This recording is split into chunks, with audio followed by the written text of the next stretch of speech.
Mini Matters, a miniature painting podcast. Welcome, everybody. It's good to be back. Where are we now? Monte. Post GD, Monte. What else did you guys did? SMC as well, I guess, and Freak Wars. And Freak Wars, yeah. Now you mention it, there's been so many events. Yeah, well, luckily And this NPO. is, for example, and also the beautiful, I don't know, I didn't go, Fen show. Well, welcome, Albert. And obviously the other two, yeah. If anybody didn't know, yeah, well, you're part of the furniture now, aren't you, really? I mean, you are as well, Albert, really. When you've got 4 best friends forever, then special things happen. So it is a post event episode, and we do have the normal segments, but not all the normal segments. So we're skipping a few things that aren't related. We could possibly do a Grotbusters on the spot, Grotbusters, but we are here. We've got news. That's one thing we've got. We're talking about artwork. That's one thing we've got. We're talking about do shows suck in general. That's one thing we've got. Yes. We've also got judging. A lot of information on I don't know about info on judging. Conversations about judging. We've also got why do artists digress or decrease in quality or basically become shit at a certain point. And Some of them, that is. Yeah, well, I mean that's part of the conversation. Does everybody naturally go that way eventually? Well, but that is where we're going to go in this episode. So I hope you're all good, boys. How are you since the? And I'm not. Obviously, we're all ill still. Yeah. Really? Oh no, you didn't go. You don't get to say that you're not ill. You were like on holiday. I'll make it like I'm ill. Thanks, mate. Yeah, just pretend. Fake off and Just empathize with all of us. You were sick after Essen, which I think is the same virus. So like in the last couple months, we've all had it. Yeah. I mean, literally, just before. So I now didn't know the story about the arsehole. You know, my kid's bumhole, right? And just before you two were here, I was just explaining. I was like, so I was just creaming my son's arsehole, right? And I now was like, what? And then it suddenly dawned on me. I remember something about this, but I'm pretty. Maybe I erased it from my mind, or I'm just imagining it because. So I mean, it's pretty reasonable that you would have heard something similar, right? Well, it's possible that it wasn't really a thing in Essen, though. It might have been. It's a very new thing. I mean, I've known you for a while, and I mean, there's a story. This weird shit. It's it's not weird. Normal. It's not weird. It's normal. Pretty I normal. think. I remember I was at a party. I will tell you all the story, the listeners. I was at a party, right? It was like my daughter's 5th birthday or 6th birthday, and there were the two women next to me, like one quite hot and one just normal, right? Just to paint the scene. And bearing in mind, my wife's there, kids are there, and obviously, you know, I'm married, so it wouldn't matter anyway. But maybe there's a certain level you're like, you don't want to come across too disgusting. I don't really have that, and this story will tell you why, but it did make me think. So I was like, oh, do you ever like get annoyed by changing your kids' nappies, like when it's full of shit, right? And she thought, she was like, yeah, it was a bit annoying. Like her kid's probably like 5 now, so she doesn't do it anymore. And I was like, well, this trick isn't for you. It's for the woman next to her who had a young kid. And when I discovered this trick, it really revolutionized changing nappies, right? Changing a nappy, they've done a shit, you get a wet wipe, you clean it all up, you do blah, blah, blah, right? And then you throw it away. And then you put a new nappy on. Well, I worked out that you don't have to do that. You grab them and you just fucking put the tap on in the bath and just clean their arsehole like this with water flowing, right? So all the shit just goes in the bath and you just clean it, right? And I was explaining to this, I was like, it's changed my life.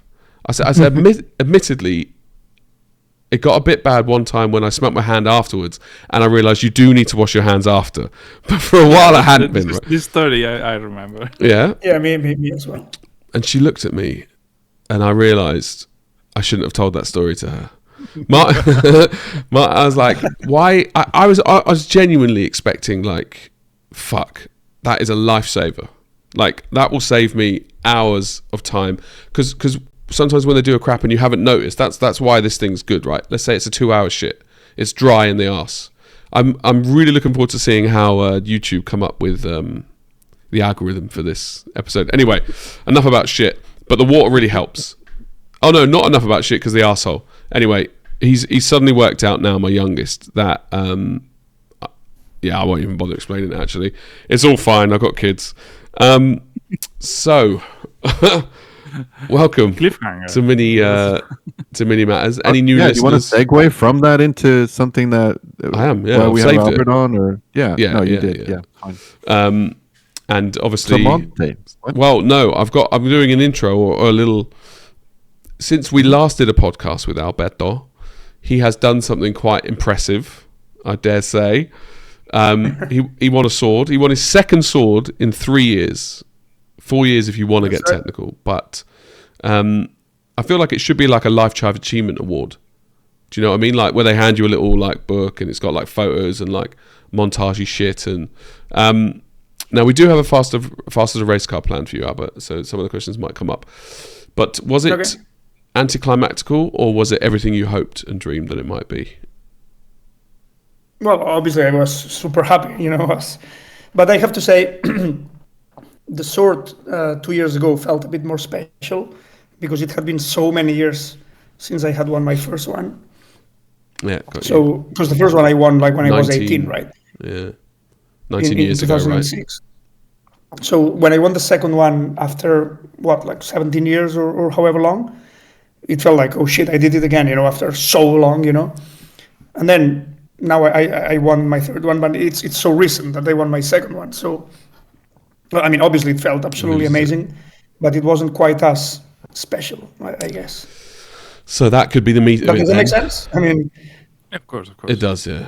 Yeah, in a big way, actually. It makes sense. Because the second one, it still feels very recent in my memory, the Golden Demon in Manchester and so on. So this one felt a bit more like a deja vu kind of thing, and not just the winning, but also what happened after with all the messages that I got on Instagram and all the the YouTube videos where people are reviewing the entries. So the second and the third one feel very similar as opposed to the first one, which was in an age when there was no social media and no such thing. So that's interesting. The first one was still the most important to you. For sure. Because the first one is where you turn from a non-sword winner into a sword winner, right? You're in a new category. That's obviously the one that it feels the most special. It's. I suppose it's like anything competitive. It really is. Anything competitive when you've set your mind on a goal and then you finally get that, is how do you remotivate yourself? Like it's hard to just keep winning, and you are. I don't know. Does everyone know that you've won 4 in a row now? Probably, I guess. Well, they do now. If they didn't, well, not everyone because we don't have any listeners. But for the listeners that are listening, 4 in a row. How do you keep the motivation going? This isn't an interrogation. This is just I understand. Well, it's because I didn't really produce this model because I wanted to win another sword. I did this model because I wanted to do this model. You know what I mean? I just enjoy the process. And if there had been no Golden Demon, I would still have done this piece. Maybe not to the same deadline, of course, because deadlines always help. Push with finishing projects and everything. But as the idea, I would have done anyway. And I guess with every piece, I try to learn new things. And as long as I feel like I learn something, even if it's like a small thing, then it's just a worthwhile project. Do you feel like there was nothing creative any creative choices that you made because of this was for GD? I'm thinking about like we know what the categories and the rules for the categories look like. So wasn't there anything where you made a decision one way or another? Specifically for GD, I may have used bits from other ranges, for example, in my conversion, right?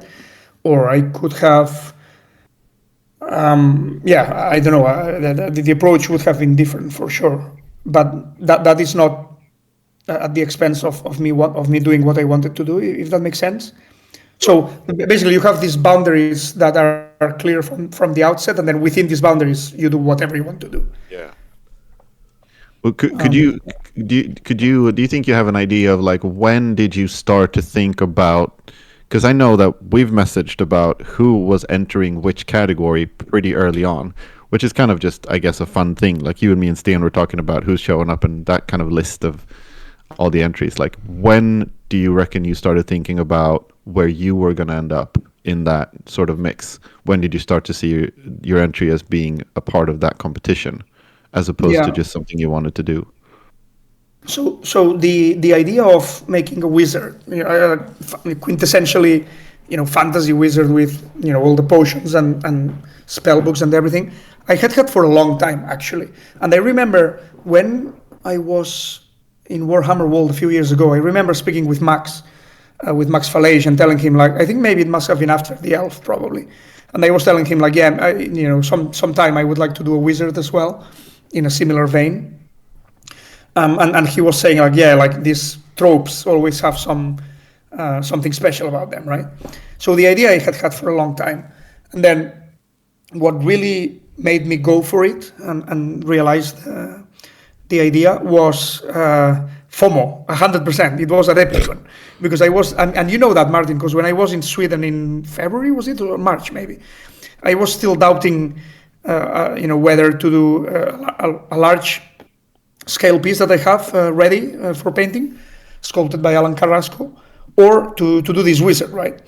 And then Adepticon happened, and I saw everyone having fun at GD, and I was like, yeah, I need to do that. I cannot not do something. I do remember. It was really funny because it was like you had exactly that kind of choice where you were trying to decide which one to do, and then that flip you over to that side. But it was the same for like me and Steen. The engine literally started right after Adepticon. When we saw all that good stuff, that was when we started like moving towards our own GD. Yeah, exactly. And also, if I had done the big scale one, I wouldn't have finished it by this year. So in 2025, I wouldn't have had anything new. Do you think that this decision of, because you were doubting about going with a small piece for Golden Demon, and do you think that the fact that you chose to do it and you won the Slayer Sword will influence when you have doubts in the future? You know what I mean? More or less. But so, no, I don't think so. Because my mind right now is set in doing the large scale one next. It's a big mistake. Because actually I have had it for a couple of years, and it's about time that I do it. But also because I like changing things. I've been doing Warhammer scale for the last 3 years now, and I'm kind of looking forward to doing something large scale where you can play with, the level of detail of course is different, right? And I kind of miss that a little bit. So shaking things up a little bit, If you choose to do the large scale next year, do you think you will do something smaller for GD or not, or do nothing at all? I'm not sure. I know it's very early on, but yeah. I mean, I could try to do something. I mean, like the Gorkamorka grot that I did for the Nottingham GD, right, on the stones. I did that in a couple months actually, and the shaman, the goblin shaman that won gold in single fantasy, I did that in 1 month. So it's not like I cannot produce something, beautiful, I guess, or in a shorter amount. The issue rather than this is, will my headspace be ready to switch projects if I'm working on something large scale? Yeah. Because when I work on a project, my mind is fully invested in that project.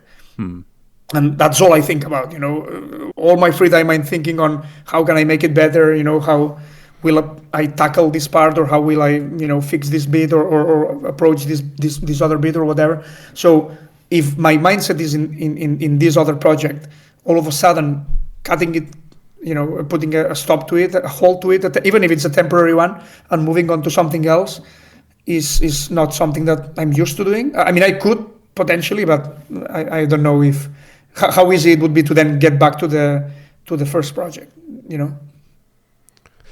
Whilst as I tell you, my new way is writing down notes during. I think it's brilliant. I just, probably because I've never been organised, but let's see if I can understand my notes. I have told you something in the end after 5 or 6 years of knowing you, Jamie. Finally. Well, so you said that you enjoy. This is Albert. You enjoy any project because you learn something, right? And I do agree with that on almost everything I do as well. There's tangible things that you really do learn. I kind of thought, having a competition really pushes you to learn, right? Because you have to push yourself to perform. So if you're committed to a competition, which 3 of us are at least, well, that's weird because I'm not. So 2 of us are at least. Like, don't you feel that you get to learn a lot more from having these huge kind of stakes? Or same for you, Martin, right? Because you pushed yourself to try and complete this, and are now didn't. So, like, Yeah, no, sorry. I was about to say, I guess the easy answer would be to say yes, but in reality, not really for me, because even if there was not a competition, I would still try to do my models as best as I possibly can. And in fact, I mean, when there was COVID, right, and I still painted, and I didn't do those models for any particular competition, and I still tried to do them to the utmost of my ability. So I think, if anything, competitions push with deadlines, right, with not extending projects for too long. But in terms of quality, at least in my personal case, not really, because I would still try to produce the best But possible. I know. piece. Sorry. How about pressure? Because when I have a piece that I'm doing, that I am investing myself, and I invest myself like 1/10 of what you do, and I still create some sort of pressure for myself for this piece has to be good, and so you must feel pressure somehow because you want it to be good, right? Yeah. Do you think that makes an impact in the painting? In the painting, maybe, in the sense that as sad as this makes me, perhaps this makes me more risk averse than I would like to be. Because it's so easy, right, to stay in the comfort zone and do things that that you're comfortable doing.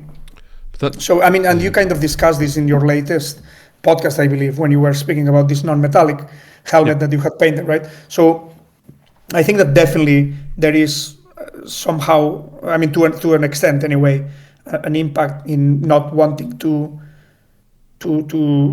try out things that you're really not comfortable doing if you're doing a piece for a competition.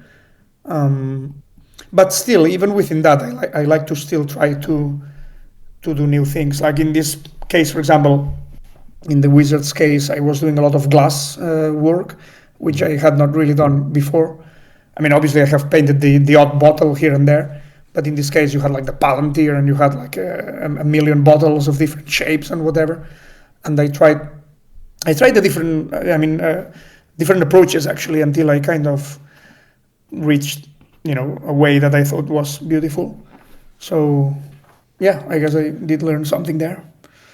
I feel like if you go jogging by yourself, right, and you've got a personal best that you're trying to reach, you've got a target and you've got a real thing, and the odds are you will be able to sort of, knowing if you, right, in this run I'm going to try and beat my personal best, right, you could probably do it. But if you have someone next to you, like your mate who also is doing their personal best, you will for sure outperform yourself. Like, I don't know on a factor, but you will do better with somebody else pushing you, even if you had that in mind, right? And that's kind of what I think the competitions are good for.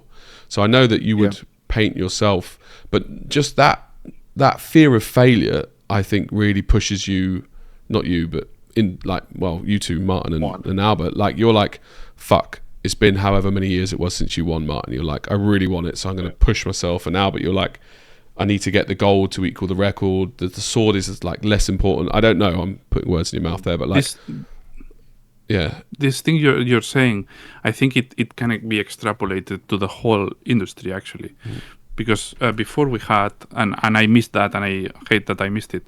But before we had the Spanish team, which was a forum that was literally that. It was people pushing each other to become better. That's why Spain is one of the main countries in miniature painting because of that, right?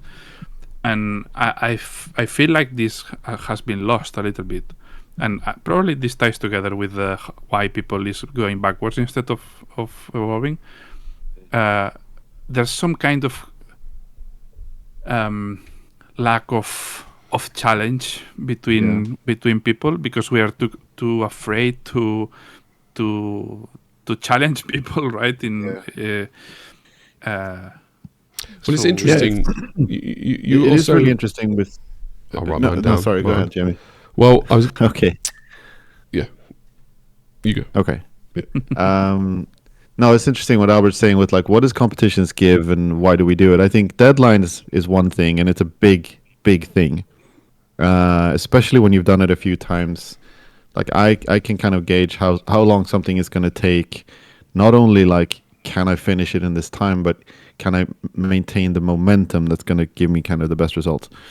But then there is something to be said for like the quality as well, because I wanted my GD entry to be as good as possible, which is sort of a vague, like, I'm trying to make it good where I think it's good. But there's also that kind of weird extra, like, I wanted to have a good chance. So I will actually think about the competition. And I don't know, that's maybe not the best approach, but it's kind of inevitable, because I definitely paint things for Golden Demon now. I really don't think it would be the same if I was just doing something like for fun. It's such a hard thing to try and define what that means, to do something just for fun, just for myself. I do know I've painted a couple of things in the last year that were like maybe for sort of gaming or something. Not that I really play games, but I did, and it's definitely not as good. There's not the lack of stakes. Yeah, that's all it is, really. It's relaxing. No one cares if it looks good, and then who cares and why they care? That's just an excuse, right? Yeah, exactly. And it's pretty arbitrary anyway. Like, it's not. No one cares if I win a Golden Demon except me, and it doesn't even really matter who the judges are. I just need to make up something in my mind. I need to create stakes. And it's interesting what Arnaud is saying about this sort of like spurring on by other people. It can kind of be anything. It can be your friends. It can be a forum. It can be a competition. It can be yourself. But you do kind of need that. Two good examples. Oh shit, I've got three things I wanted to say now. First one, I'll reel them off quickly, right? First one is, interestingly, Albert painted and won gold and silver with 2 pieces he hadn't planned to enter, which means Albert's lowest level is a high level, right? Most normal painters probably have to say, okay, I want to compete in X, I'm going to push myself. Albert's level is probably more, if I push myself, I want to try and get the sword. So it's just a base level of skill, right? There's no reply to that, roughly. The second part was, Albert, you've got natural rivals in Maxime anyway, right? And that is from the outside, an extremely healthy relationship, because neither of you are like, you fucking piece of shit, you beat me at gold, or thing. You're like, you fucking piece of shit, I'm going to get you next year. And then he's like, no, you fucking won't, because I'm going to get better next year. And I think that's really helped push both of you forward. And then the last thing I was going to say, unless any of you have anything you want to talk about that, because I've got it written down so I can come back to my last thing. No, it's a good comment about Maxime, and I think I kind of have that in Stian as well, and it's obviously not competing for Slayer swords, but we've had this sort of rivalry where obviously I really love Stian, but we do it's almost like, I have to get better if he does. Exactly. I have to keep pushing myself if he does that. Yeah. So what was the other thing? Well, it means oh no, I'm sorry, but you've got to be my rival then, basically. Otherwise, Bring it on. No one else, right? I wanted to point out though that we were mentioning how competitions the stakes, right, that Martin was mentioning, can make us push ourselves to make the best we possibly can.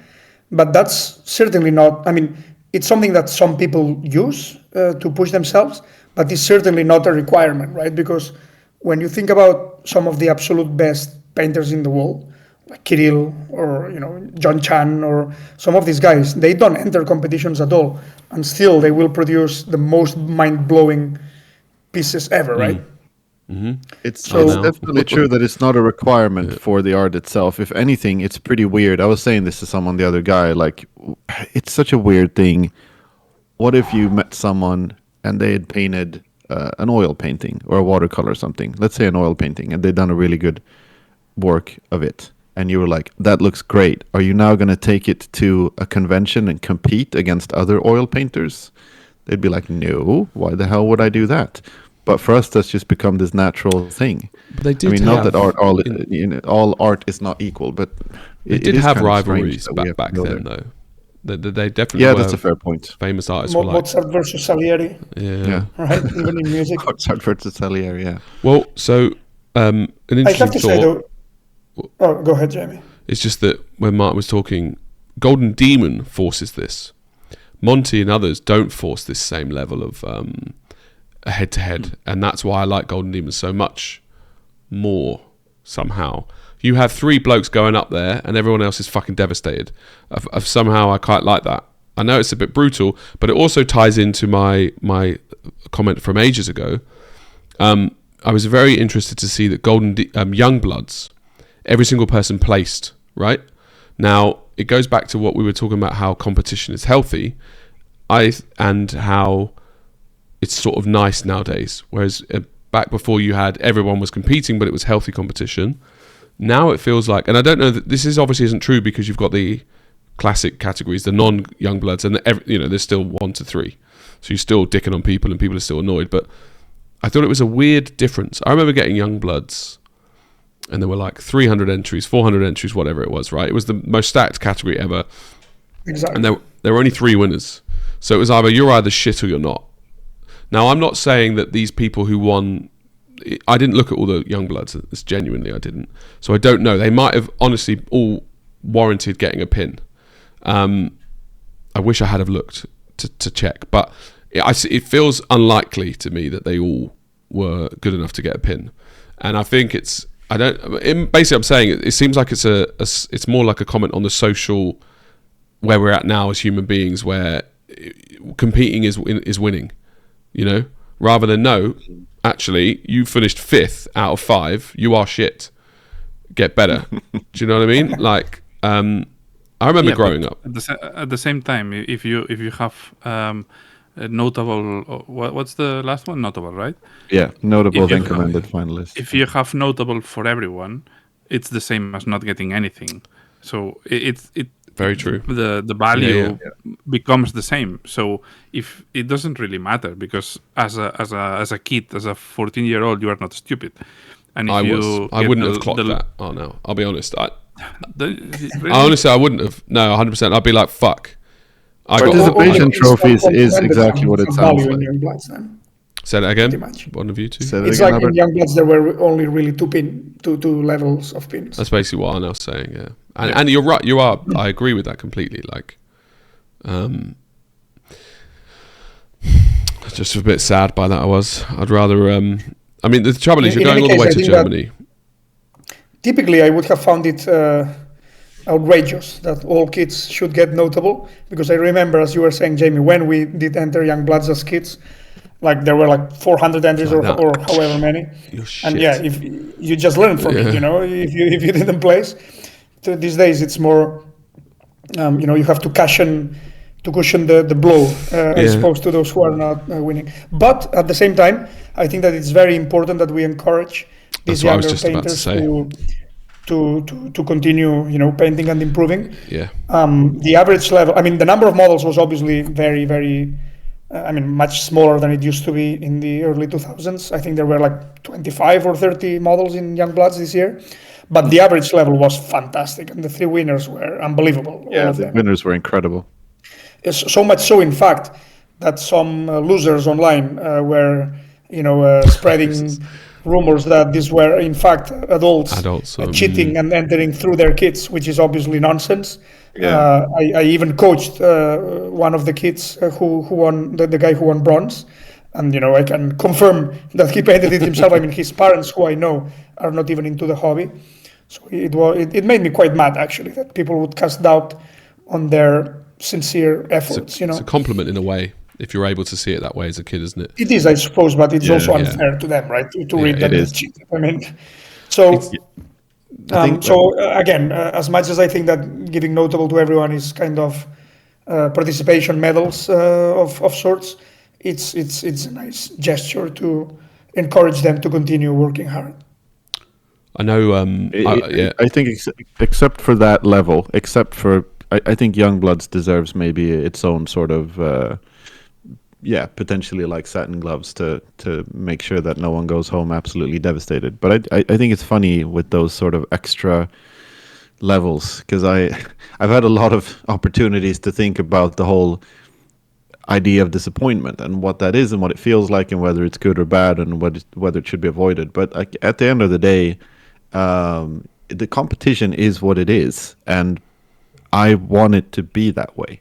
Like, I'm happy the way it is. And it can be, it's weird. It's like you just said yourself, Jamie, that you prefer Golden Demon to be that kind of brutal. And like, I didn't win anything last year. I didn't win the previous 4 years before that.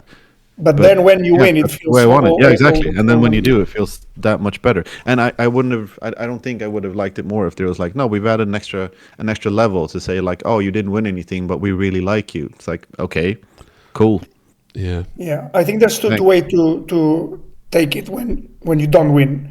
One is to be devastated and just give up and not do it anymore, and the other is to be like, okay, actually next year I'm going to do something so much better that there's no chance that I will fail again or whatever, right?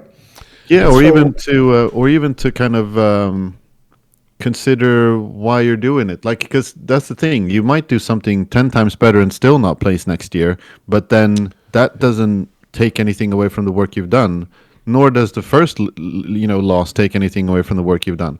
I said this to a lot of people last year.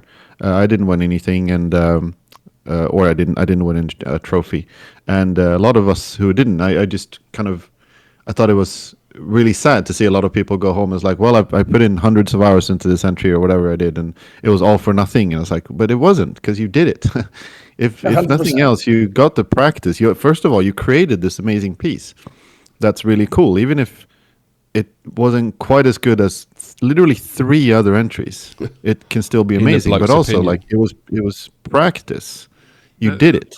That ties with what we were saying the other day, that because it's sad that people think that, and because it's the pain, right?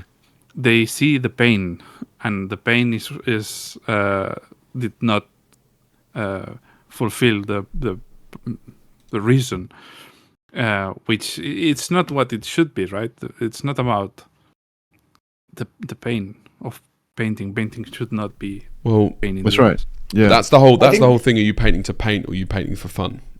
And I think it's like, when I was back in school as a kid, if I studied super hard and I failed an exam, then my parents would not scold me, because they'd be like, okay, you really did try your best and it didn't go well, but you have no regrets. So I think it's similar here. I would feel maybe angry at myself if I didn't place, but I didn't know whether I didn't place because it, as in, if I had put in the effort to finish it properly, then it might have placed, and then the anger is against myself. You know what I mean? Because I know that I didn't do something that I'm proud of. So I think that you ultimately, irrespective of whether you win or not, what is important is that you produce something that you're happy with. Or as happy as you can be, because of course we have people like Arnau who are never happy with their pieces. Sometimes. I'm just kidding. I'm kidding. Seriously, I like what I think it does. So if we zoom out a bit on the other shows, I didn't do Freak Wars obviously because the name's awful, and SMC. I don't go anymore because it's too close to blah blah blah family blah blah blah. I really enjoyed this year's Monte, and I think Arnau should go, but not for the competition for sure. There's an amazing amount of camaraderie that we all experience because we get a car, we're 3 best friends forever, then we're 5, then we're 4, and when we had the van we were 6. But there is something very wholesome about competitions that is completely away from the competition, and that is the fact that we get to socialise. And I don't do any other holidays.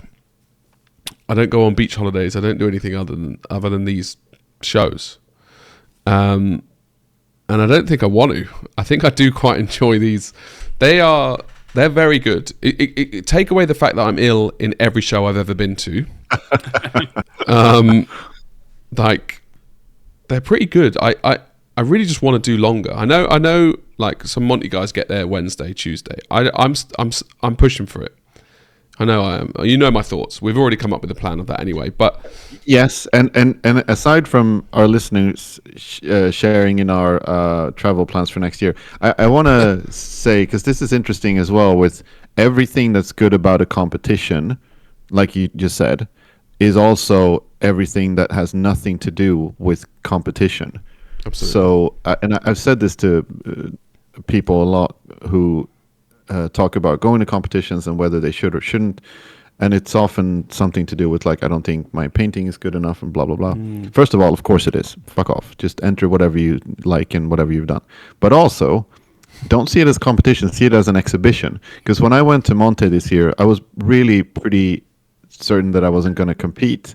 Because I didn't really care too much about it, and it's not to like I said the other day, it's not like that's just my what I say now because I didn't win anything. It's really like that's it doesn't matter that much to me. But I realized, like, that was the way I was going to be able to show off my Space Wolf squad, and I wanted to bring it to Italy. I knew there were going to be people there who wanted to see it, and also there's no shitty cabinets with terrible lighting, so that would be a great place to put them up and have people look at them. And especially that's all it was. Yeah, exactly, and especially the painting rooms. They have the best lighting of any show. You can see the models really, really well. So for whatever competition you're thinking about going, just look at it from that perspective, because it's really fun to just, like, bring something you've done, put it in either a cabinet where maybe someone will sort of kind of see it, like at Essen, or in Monte where it's awesome, or any other show really, and then just kind of do all the things that Jamie likes doing. Just socializing, eating. There's so much ice cream. I'm a slob. I am you can basically eat all the ice cream you want. Like, I'm giving you official allowance for anyone listening to eat as much ice cream as you want. It's the only way. What's the record, Jamie? 30 scoops? I don't know. I to be honest, I'm glad I didn't count. I don't need to. My life doesn't. Do you remember Friar Tucker or whatever he's called? Basically, old. Well, the fucking Robin Hood film. Yeah, Robin Hood's buddy, Friar Tuck. Yeah, he's just a big slob of a man, right? He's eating chicken and there's grease everywhere. That's how I feel inside when I go Monte, and I love it. And I wish I could do more of it. Inside, I mean, you. Yeah, well, yeah, he is bald. And he's got a bit of this. The only problem is I'm not wearing a robe, and I don't cry often for my life.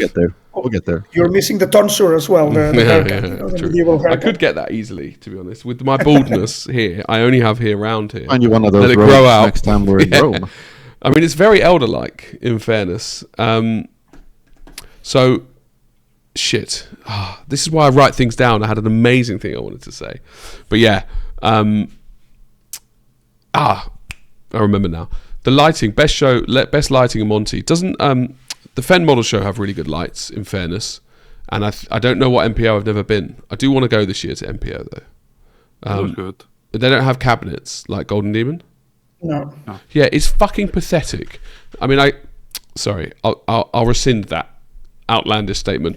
I understand why Golden Demon have the worst cabinets in the fucking world, because at a show with 300,000, 400,000 people who don't give a shit, people could steal stuff. So yes, whereas these more intimate shows, Monte, most people there are painters and they know what it means, so people don't generally steal, right? I don't remember hearing of a model actually being stolen in years of these shows.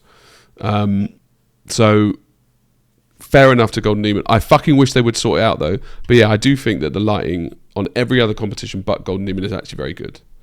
The problem is not so much with the fact that they are cabinets, but with the fact that they don't have LED strips. Yeah, there's no diffused light. It's just properly. Like it's very it's a spotlight, basically. Exactly. Let us run into. Hold your horses. Fast as a race car. Of course, the jingle for Fast as a Race Car. Martin, now you are not taking part in this fast red car. This is an Albert special. You ready? Right. Who's got the clock? Yeah, I'll time it. That's if you just take the L out of clock. So That's here we genius. go. Are you ready, Albert? I am indeed. 3, As fast 2, as- 1. okay. What's harder, winning your first sword or pretending the second sword was a surprise? Lionel wrote this. I don't necessarily agree with that. Winning the first sword was harder. Yeah, that's mental that Even though I Lionel's didn't putting pretend. sass out like that. Yeah, exactly. How long did the winning piece take you, and how much time did it? Time of The it was in latest one? panic. Yeah, 7 months, maybe 6-7 months of work. and how much of Hundreds of that hours, was I don't know. panic? Panic, 0 hours. Ooh, what's the one comment someone made about your model that stuck with you the most? I don't know, man. I read thousands of comments, literally. So most of them were quite nice. So let's leave it at that. I suppose negative ones actually stick out more, ironically. Anyway, this is Faster Race Car. Did you ever have a moment when you thought this one's not going to make it for a sword? For the sword, you mean? Yeah. I didn't even expect to win the sword when I was doing the model. So yeah, of course I had that. Which took longer, painting the model or recovering from the weekend? Painting the model for sure. Obviously, yeah. What's the weirdest Final. thing you've ever said? What's the weirdest thing you... Wait, what? What's the weirdest thing you've ever said to yourself mid-brushstroke? I got that. Brushstroke. Why are they so sexual? Yeah, mid-stroke. This fucking speck of dust. Maybe. How do you deal with dust? That is, yeah. We can expand into this. If you had to hand one of your swords to someone else, who deserves it? Model-wise, this is not like they broke their hand. No, I understand.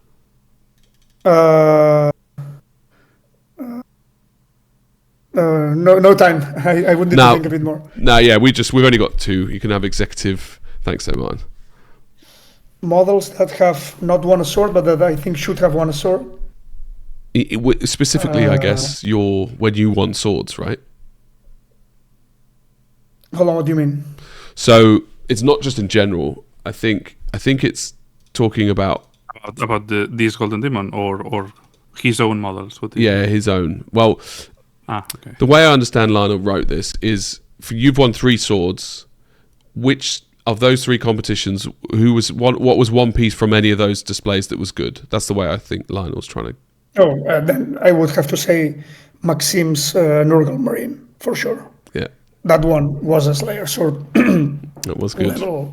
level model for sure. Yeah. I kind of have an imposter syndrome actually. On that I how won good his over was. Maxim. Yeah. It was very small.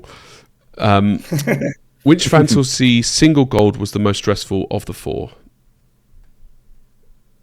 For me, this latest one, I think. Yeah. What's your secret weapon? What? Sorry, what did you want 2 minutes, or do you want to just keep going? No. I said I said fuck it. We're just going to finish it. Yeah. Okay. Yeah, that's good. It's as slow as a truck. Slow as a snail. Slow as fuck. Yeah. As slow What's as your a snail. well? We're actually going to do slow as a snail. What's your secret weapon, a technique, a mindset, or a lucky pair of balls? Or what? Lucky pair of balls, like your balls are just lucky, like you're lucky. Oh, maybe it's a combination of luck and skill. I would hope. Mindset, I would have thought, also is a big. And mindset, yeah. Yeah. My mindset probably is it's about having the patience and the stamina to do it, right? Mid brushstroke, I agree. And are you really going to let go of the possibility of being the most decorated consistently painter by not entering next year? Well, Angelo Di Quello has like 70 demons, so even if I don't enter next year, No. I'm far away from being the most decorated. No, it's consecutive gold wins. for single. In the Yeah, same- in terms of that, I think it has only happened twice to win 4 goals consecutively.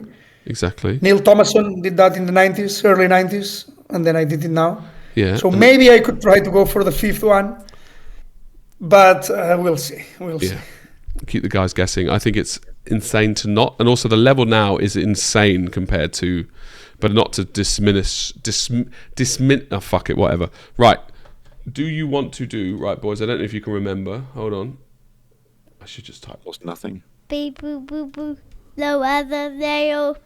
No, that is the jingle for Slow as a Snail. Slow as a Snail is the segment where the viewers, who is me, Martin, and Arnell, pick one question of those to dive into. Oh, you just want to do it right now? Yeah. Nothing else to I do. don't even remember the question. I don't you should remember have any of listened, them. you pieces of shit. Something about dust. No, never mind. Well, the dust one is interesting. What's the one comment it's someone actually made not, about your though. model? No. How long did you take to win? No. What's harder? First one of the blah, blah, blah, no. Which took longer? Model of recovering? No. Lionel's really let the... some of them were all right, but they weren't the best. No. What's the weirdest thing you've ever said, Miss Brudstroke? Let's dive into that. The dust spec. It was the dust one. It's the only one that any of us could remember. I'll So- give you one, Okay. a different one Oh, Okay. Oh, no? that Lionel gave to me instead of you. I see. because Why would you perfect. do that? He was tired of talking to you. My best works come from anxiety, so from not being able to solve it. Where do your strength come from while painting? What do you think? Of course. Oh shit! I thought that the slow as a snail was for you guys. No, not that's for me. yours. No, Slow as a Snail. Yeah. Sorry, mate. Hold on, what's the question again, Arnaud? And The- if not from anxiety, where does my strength- Where? Like, where do you think? I just think it's personality, and the perseverance to spend crazy amounts of time on doing something, irrespective of what it is. As long as I'm passionate for it, I can spend, crazy amounts of time doing things that I enjoy. Of course, I need to enjoy them. If I don't enjoy them, then I will never do that. But it's the same with when I learned Japanese, right?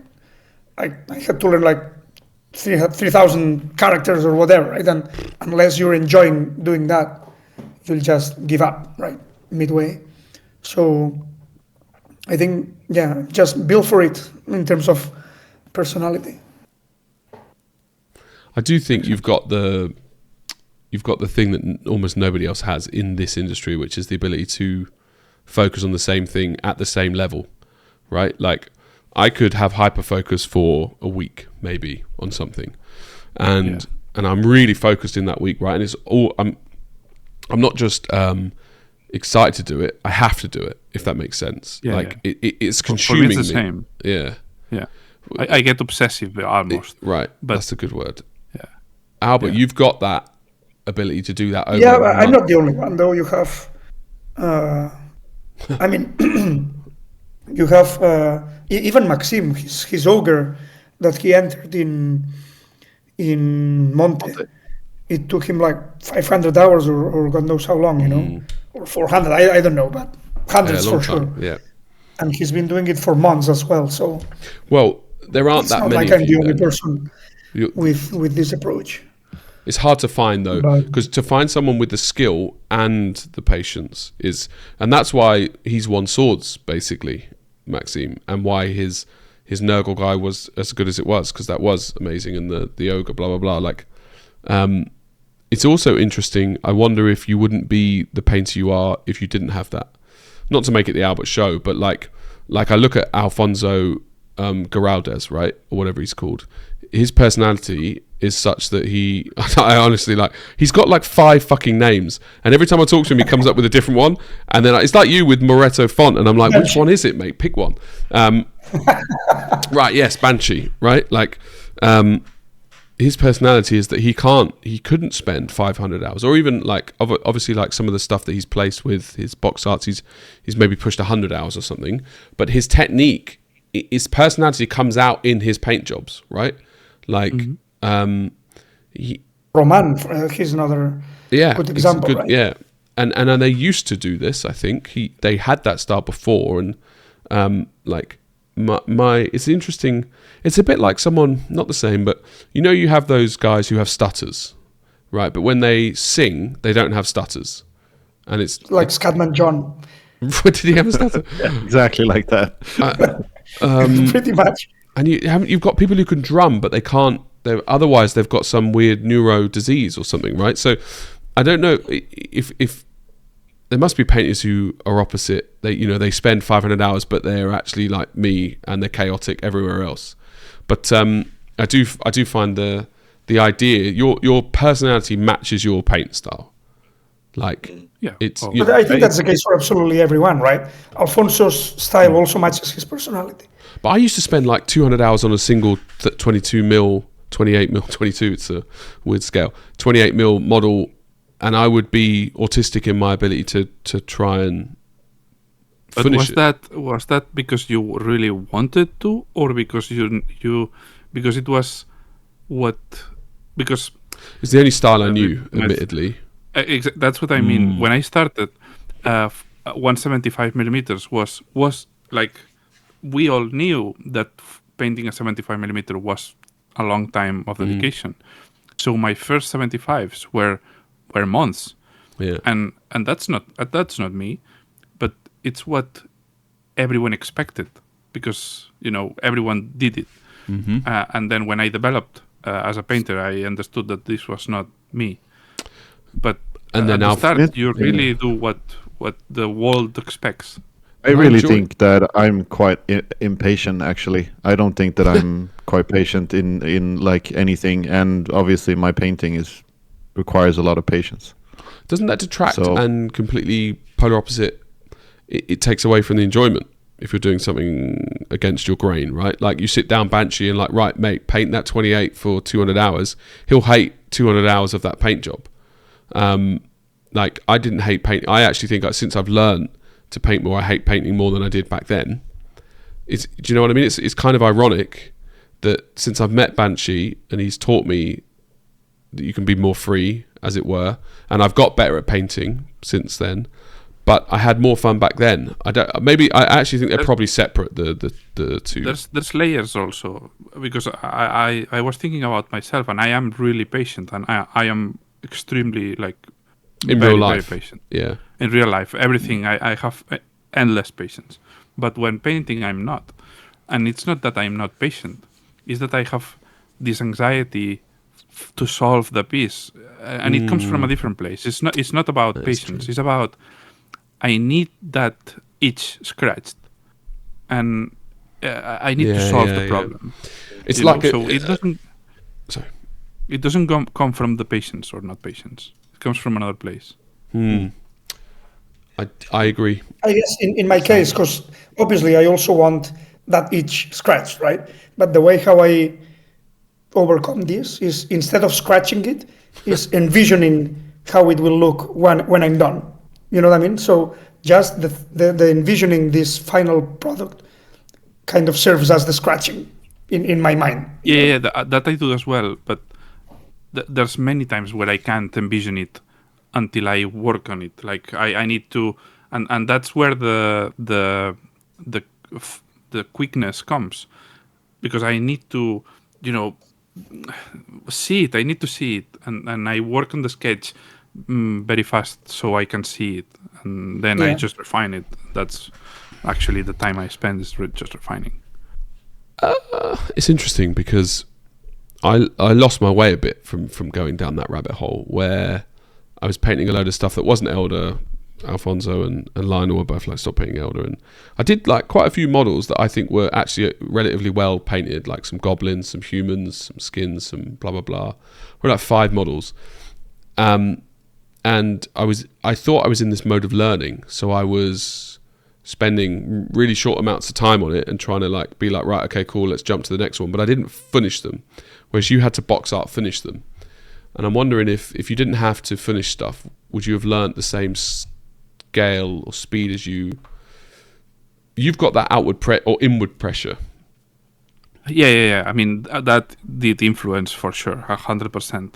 I do think that I am prone to that because I really need to see it, but also it helps that I have to finish it quickly. So I guess that it's the perfect combination to get a quick painter, right? Yeah. Needing to paint quick on one side and needing to paint quick from my mental health. So shit, try and dissect all of that. Like, Martin, basically, you should just stop painting slowly. Yeah, I've thought about it. Yeah. That's Taskmaster's perfect for that. Not that we're going to go into it. Yeah, I thought about your suggestion, your bold suggestion from last we spoke, that you said I should not paint in my usual style, but try to... Yeah. Yeah. So I was just going to fill in. So for anyone who doesn't know, Taskmaster is basically once a month we come up with a project that we three are going to do, and our listeners, all 7 of them, could join in if they want. And this month's, we've actually done it over 3 months, is painting a killer can. And well, we don't know when this episode is going to air up. No, it's more just the concept of it. So they know what we're talking about, where I want Martin to paint his non-heavy metal style, right? And I was thinking it could be like Alfonso definitely, like, he unlocked something in me that was, you don't have to paint in this style, right? It was the first painter I ever really got to know and eternally grateful for. But I lost something else, which was the ability to enjoy painting as sitting down and spending ages on it. Yeah. Are you still paused? So, if that doth to conclude with my riveting last statement there, thank you, 3. The news, normally news comes at the beginning, but not anymore. We've got the arse story. I might edit that arse story out and put it at the end.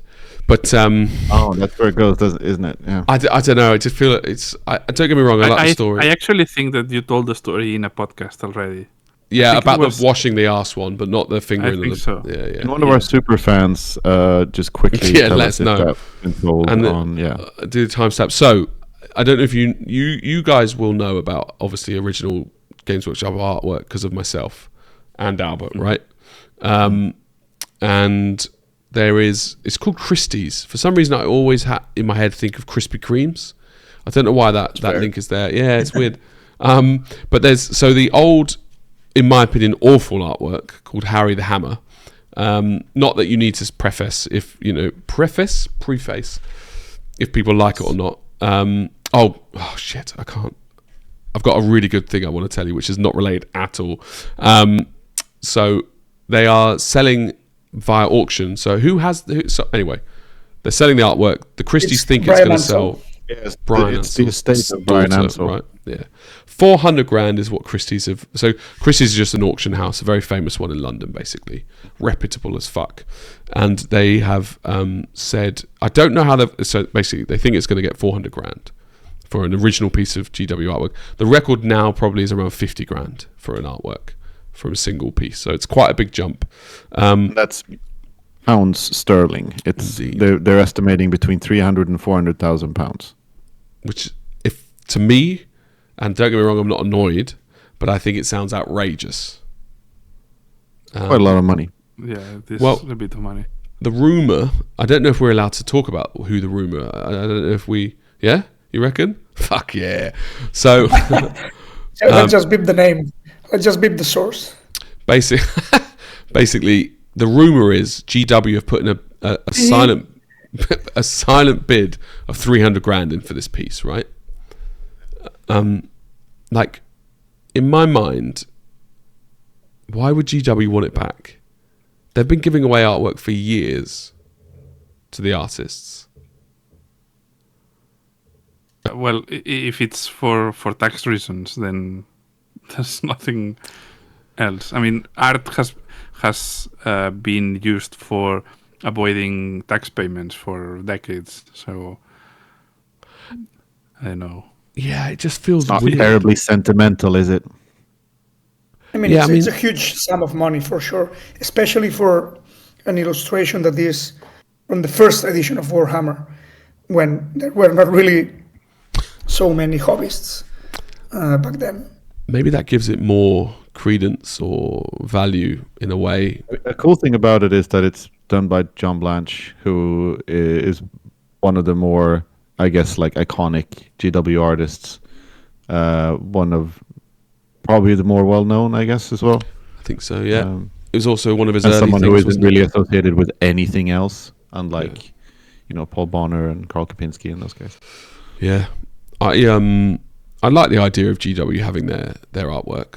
Ironically, considering I have some artworks, but yeah. And incidentally, we recently saw that there's a new job opening for someone to take care of physical. Well, I guess it was physical. It was something like an art archivist or curator.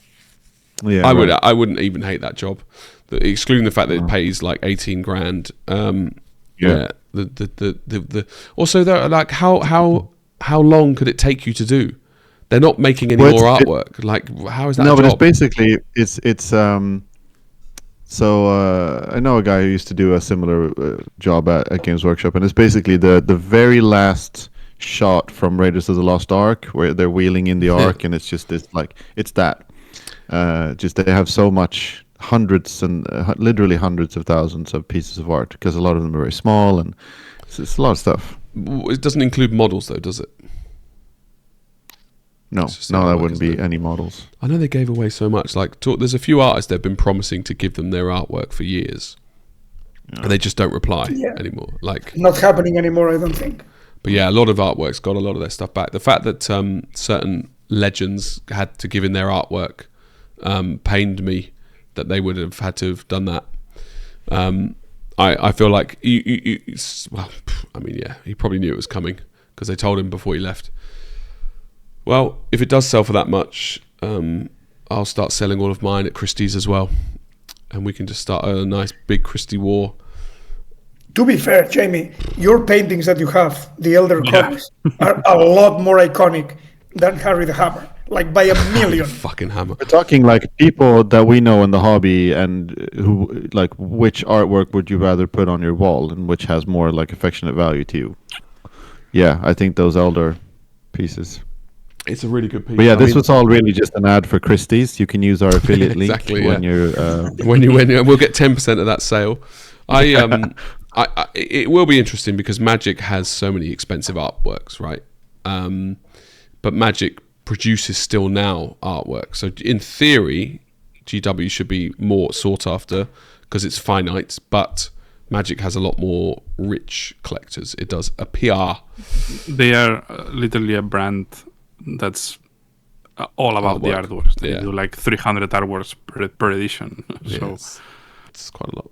I wonder what percentage is traditional art with Magic every year.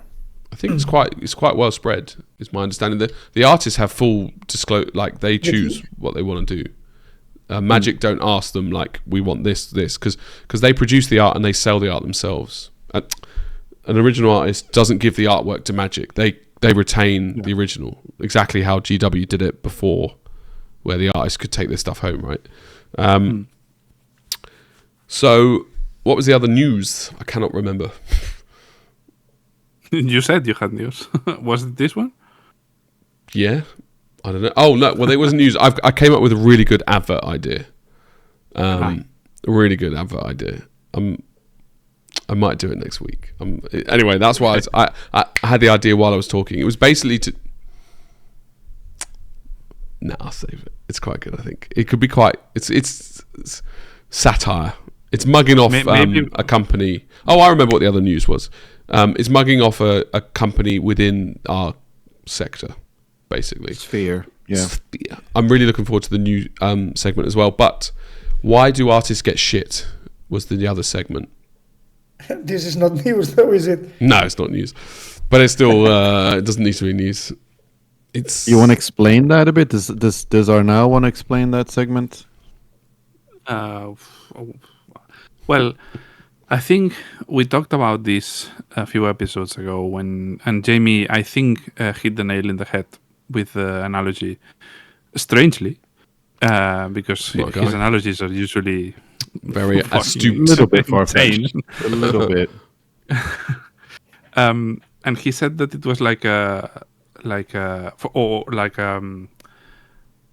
football competition or a Formula One tournament, or the fact that you won 1 year doesn't mean that you are the best, because next year if you don't do shit, you will lose. And we have in our industry that thing that if you win, you are fucking god, and you stay that, which is not the case, because everyone keeps evolving and keeps doing things and keeps making efforts. So, and it's not like when you achieve one level of painting, you stay there forever, because doing good paint jobs takes a lot of effort and soul. So you may not be able to replicate it if you don't put the same of you in the piece. But I guess that's not what some people may think. People may think that they have that level and that's their level. Do you really think that I hadn't considered that it was like a delusion thing? If that makes sense. I assume in some cases it's delusion for sure, because we know some Delulu people. We don't know them. But in some other cases probably it's just tiredness. Yeah, and I thought I was going to cough. That's why I had that. Hold on, I'm going to cough. Like resting on your laurels, and like I don't code as well as I used to because I don't care anymore. It's just a job, right? So like some of these stuff that people put out that isn't as good as it was 5 years ago, I assumed it was because the passion's just been burnt out of them. They're jaded. But I think we need to make a distinction here. One distinction is you stay at the same level that you've always been, but you don't actually get worse. But everyone else is getting better. So relatively, you're not as good as you used to be anymore because people have surpassed you, right? That's one thing. The other thing is you actually produce pieces that are worse, objectively worse than what you yourself used to do in the past, irrespective of what everyone else does, you know? So I think there's these two different ways to see, artists that may be perceived as not being as good as they used to be. Is it because they are actually producing worse things than they used to, or is it because they're still doing similarly, good things, but everyone else has gotten so much better than them? I guess it's both, but we all have fluctuations in levels. We always have times where we are more prone to have strong pieces because we want to make some efforts, and sometimes we are not and we do less, or we just produce worse things because we don't have that fire in us. That's completely normal. I think this is completely normal. But I guess if you are in that downward spiral of just not relaxing, right? Relaxing and not doing that shift of producing good things again. But then what I don't get is, don't you see it? But maybe you don't care. Maybe you're just bored and you're like, fuck, I hate my job. I need to put something out because I've got no money. Let me just sculpt this thing that's dog shit, but I know it will sell at least 50. And I don't know, like, it's interesting in the hobby because it's a hobby for everybody who consumes. I think you're absolutely right, Jamie. There's the good enough concept. Yeah, exactly. Yeah. As long as it pays, they don't really care. You're like, you're just like, you can't hide in this industry like you can in other industries. I produce code that is less creative, right? It still does the feature that I'm asked to write. I might spend slightly longer on it. I might ask someone else to help me, blah, blah, blah. But in this industry, you can't hide. You can't ask me really now to paint your model, right? Or sculpt your... There's a well-known case in Spain of a guy who was doing exactly that. So Sergio was doing that, right? Calvo was doing that. Yeah. Okay. That he had a studio at least, but you are right. I feel like it's for me. It's. I'm like, do you know what? I get it. If you're like if I'm paying X artist to give me a box art, I want it by X artist. I don't want his minions doing 95% of it and then him doing the last 5%. So fair enough. But if I'm a company buying box arts from him as his brand, I'm like, it's fine that his studio produces it, in my opinion. It's like you've got now. If it's labeled as a studio, yes, of course. Yeah, I know he wasn't, and it was sneaky as fuck. Yeah, or a conjecture, that is, I will say, because that is slanderous, I think. So yeah, I can't prove it. Aside from that specific example, I think there's a good point there with good enough being like a killer of creativity and quality. I think that goes for a lot of things. When you find that exact level where you can be and deliver what's expected of you, basically, from anyone else. And it's understandable, but it sucks. We all do it. I mean, it's not like we are safe from that, because we all have bad moments and figures that we just lose interest in, and or that we have to just solve and get paid.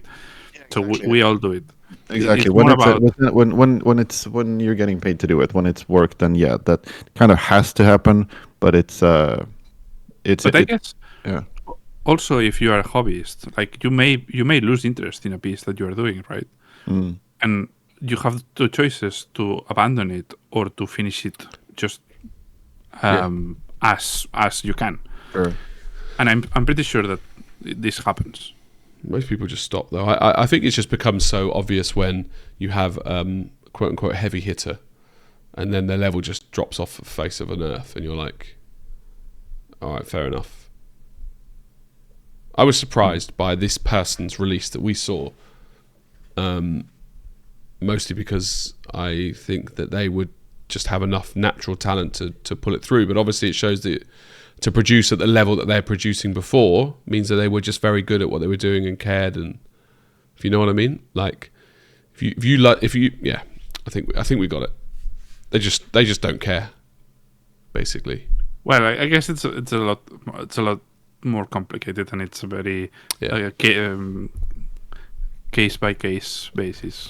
Yeah, a lot of stuff going on in people's lives probably impact as well. The blah blah blah and how much. It's an interesting counterpoint to everything we've been talking about with evolving and getting better naturally by doing it for a long time. Because this is actually a case of the opposite. So just for that, I do think it's worth mentioning as another way to go, where you don't actually get better with time, you get bored. And also sometimes, and this is something that's actually a very big point, is that we assume a lot of things when seeing people's paintings. We assume that they feel good about it, and maybe a lot of people are aware that they're doing shit. Yeah, they just can't put it in their post. Of course, yeah. I mean, every time this is a funny anecdote with my sister-in-law. Sometimes she came to the studio and I was showing her the pieces, and I was like, yeah, I hate this piece. I really, it's making me very unhappy. And then 2 days later, I put the post on Instagram. I had so much fun with this piece and everything. and she was like, yeah, sure. Do you ever feel like you could just be honest? Like, no, I can't. Yeah, fine. Yeah, it's an interesting safety net, because every single post, not you, one does a person. It's basically the same message, right? Someone gives you a gift. Thank you. I feel so honored that you would give me this gift. It's amazing. This project was a joy to work on. Blah blah blah. Just standard template replies. Now I don't know how I would react, because when it's a stranger, I'm much less rude to them, right? Like, someone randomly gives me something. My wife comes home with a haircut that looks like fucking shit. She's crying, and she remembers it and still brings it up now, right? Like, because I can't hold back my visceral reaction, right? So I'm like, monkey cat. and I wonder if so part of me is because I know I'm that way. When I do social media posts and stuff, I'm more honest, right? But if it was my job, would I be a twat and be like, someone gives me a pink? Well, I don't want that. No, I wouldn't, because that's still rude. It's actually thinking about it. I think this honesty and this or not being honest, I think it's a lot deeper than that, because I don't think you can be that honest. I agree. In I this do agree. industry at all. I see what you're saying. No, well, being rude to people is just a no-go, right? So that's fine. If you don't like a piece of model, you're not going to be like, I can't give you feedback, mate. Honestly, that is shit. You couldn't do that, right? And someone gives you a gift, you wouldn't be you'd say thank you so much, blah blah blah. But social norms still apply. Yeah, social norms, yeah. and if you've done a piece for a company, you can't be like, well, you could say that it was hard and challenging and you wanted to stop it. But when I receive an email with a proposal of a piece and I hate the piece, how do I decline it? You'd be like, look, that's something I'm either too busy or I don't want to work on it right now. If they send me an email with the piece, 4 years I'll wait for it. And I don't like it. I just say I can't. That's easy. That's the easy version. But what if they ask for a slot without showing me the piece? That's very tricky, because I don't know if the piece will be good or not. I don't know if I will like the piece. So, and then when I see the piece and I already gave the slot, it's like, oh fuck, this is awful. You just literally have a hard rule. I don't give slots until I see the piece. That's exactly what I was going to say. You can have that rule. If someone asks why, you can just say like, well, because it's subjective. I don't want to work on sometimes it's not scripted. Trash. Yeah, it doesn't matter now. Just be it doesn't matter. Yeah. I know, but my schedule is like 6 months down. Like I cannot do like just now. No, but then sometimes this happens. Then you would say, it's look, not as fucking simple. You just go, look, here's the deal, okay? I don't trust you. Okay, I don't know you yet, right? And I'll be honest, I don't want to commit to a piece. So many of my emails start that way. Just like, hey, I don't trust you. Just straight up, just say it. Like, people aren't going to be offended if you're honest and be like, look, totally honest. I don't know if I'm going to like the piece. Get back to me as soon as you have a concept and we can talk. But right now, you're dirt to me. You're beneath me, because that's essentially what you're saying. Yeah. In this case, yes. But then, if you don't like the piece, you have to say, well, I don't like the piece. Yeah, but that... So, and say that respectfully. You don't have to insult them. You can just be like, no, thanks for getting back to me. This is not good. Peace out. No, but a lot of people do this as passion. If it's a large company, I don't give a fuck. But if it's an individual that is spending their savings doing something, it's very hard to say, I really don't like this, because... Good. I've got the answer right now. No, I've got the answer. I know how you fix it. No, but you can say, it's not to my taste or something like that. Yeah. No, what? Yeah, well, I came up with something like this. I can't say, because then they will know. They wouldn't, yeah. Right, what you do is... We're going to edit out this whole thing so you don't ruin you forever. No, I'll voice over it. I'll get AI to learn his voice and then put in the things. Right, what you do is you say, look, I've got a slot. And they're like, I've got an idea, but I can't show you it yet. And you go, fine. I give me 10 grand and I'll make a project that I want to make, and then you can have it. And that's it. There you go. Job done. Sure. And specifically 10 grand. That's the important point. The project only... To be fair, this doesn't happen as much anymore, but it used to happen a lot. Yeah. I imagine that the less cash in your pocket that you have, the more yes man you become. In a quite a hard way. Right, gentlemen, it has been a beautiful evening. Albert has no voice left. Pussy. We got the last of it. That was nice. That was nice of him. Yeah, sorry. Lost my voice again. I enjoyed it. I like this format of 4. I think I didn't like, and now I do like. See you later. Good. We're best friends forever. We're best friends forever, lads. You don't know. See you on Discord. On Discord. See you guys. Bye-bye. Bye-bye.